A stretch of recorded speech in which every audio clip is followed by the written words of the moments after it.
আজ শনিবার 22শে ফাল্গুন 2026 সালে 7ই মার্চ মেষ রাশি মেষ লগ্ন এরিস সাইনের জাতক জাতিকাদের আজকের দিনটি কিন্তু একটু সাবধানতা অবলম্বন করেই অতিবাহিত করতে হবে।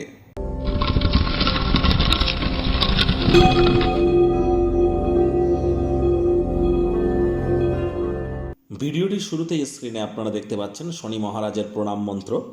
ওম নীলাঞ্জন চয় প্রক্ষং রবি সুতং মহাগ্রহম ছায়া গর্ভসম্ভূতং তং নমামি শানিশ্চারাম। এটি আপনারা অবশ্যই সন্ধেবেলার সময় পারলে 108 বার, না পারলে অন্তত পক্ষে 26 বার আপনারা জপ করুন। তাও যদি না পারেন 8 বার তো অন্তত জপ করুন। এটি আপনাদেরকে বহুলাংশ উপকৃত করতে চলেছে।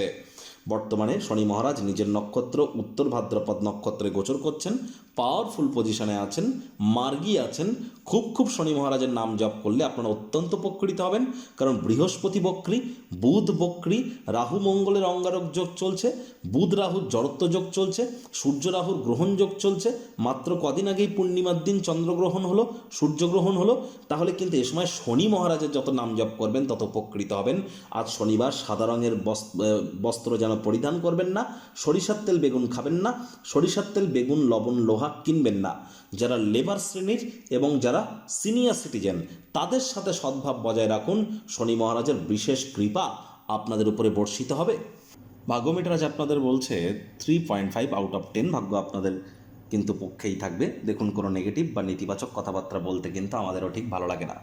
তবে গ্রহ নক্ষত্রের হেরফের অনুযায়ী ইন জেনারেল ডেলি প্রেডিকশন আমরা প্রস্তুত করে থাকি। যাদের চন্দ্র রাশি মেষ অর্থাৎ মুন সাইন টর এরিস, এই গণনা তাদেরই কিন্তু অধিকাংশ ক্ষেত্রে খাটবে। আজ কায়িক পরিশ্রমের কারণে শরীরে ক্লান্তি কিন্তু অনুভব করতেই পারেন। তবে হ্যাঁ, মাইন্ডকে যদি ডাইভার্ট করতে পারেন, কিছুটা হলেও অসুস্থতা থেকে সুস্থ হয়ে ওঠার দিকে আপনারা এগিয়ে যেতে পারেন। আজ কোনো প্রকার নেতিবাচক অনুভূতির আশ্রয় গ্রহণ করবেন না। কোনো এক স্বার্থপর বদরাগী ব্যক্তির সাথে সাক্ষাৎ হতে পারে, যিনি আপনার মানসিক উত্তেজনাকে কিন্তু পুনরায় বৃদ্ধি করিয়ে দিতে পারে। অ্যাভয়েড করবার চেষ্টা করুন। আজ আপনার কোনো এক ভাই বোন আপনার কাছ থেকে টাকা পয়সা ধার কিন্তু নিতেই পারে। তাদের স্বপ্ন পূরণ করতে গেলে নিজেই আর্থিক সংকটে পড়ে যেতে পারেন। ব্যয়বহুল একটি দিন, খরচ বাড়তে চলেছে।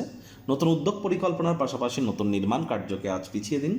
চাকরিজীবীদের অফিসের পরিবেশ এক প্রকার বেশ, বস কলিগদের সাথে ভাব ভালোবাসা বাড়বে। কর্মে গতি অনুভব করবেন। নিজের মেধা দক্ষতা ট্যালেন্টের দৌলতে প্রশংসার পাত্রপাত্রীও কিন্তু আপনারা হতেই পারেন। রাজনীতিবিদ যারা আছেন জনসংযোগ বৃদ্ধি করুন, সমাজে পপুলারিটিও বাড়বে। শিক্ষার্থী বিদ্যার্থীদের পড়াশোনায় মনোযোগ আরও বৃদ্ধি করতে হবে। উচ্চশিক্ষার জন্য যারা বিদেশ যাত্রার কথা ভাবছিলেন, ভাগ্যদেবীও আজ আপনাদের পক্ষে নেই। সন্তান সন্ততি থেকে থাকলে তাদের দিকে সজাগ দৃষ্টি আপনারা বজায় রাখুন। হাউস ওয়াইফ যারা আছেন দিনের শুরুটা তাড়াতাড়ি করুন। প্রেমিক প্রেমিকা স্বামী স্ত্রী না ভাব ভালোবাসা রোম্যান্স না তর্ক বিতর্ক অশান্তি, কোনোটাতেই বাড়াবাড়ি যেন করবেন না। অন্যান্য দিনের ন্যায় আজকের দিনটিকে সাধারণ হিসাবে ট্রিট করবার আপ্রাণ প্রচেষ্টা আপনাদেরকে করতে হবে। শত্রুপক্ষ বিরোধী পক্ষ একটু হলেও শক্তিশালী কিন্তু থাকছে। আজ বাড়ির কাজকর্মতেই আপনার সময় কিন্তু নষ্ট হতে পারে। জিনিসপত্রকে সঠিকভাবে সামলান। আজ কাছের মানুষটির মেজাজ কিন্তু খুব একটা ভালো ঠেকছে না। তাহলে শব্দ চয়নের দিকে নজর দিন। অবসরকালীন সময় টেলিভিশন মোবাইল ল্যাপটপ কম্পিউটারে অতিরিক্ত সময় যেন ব্যয় করবেন না। টাইম ম্যানেজমেন্ট সম্পর্কে জ্ঞান বৃদ্ধি করতে হবে।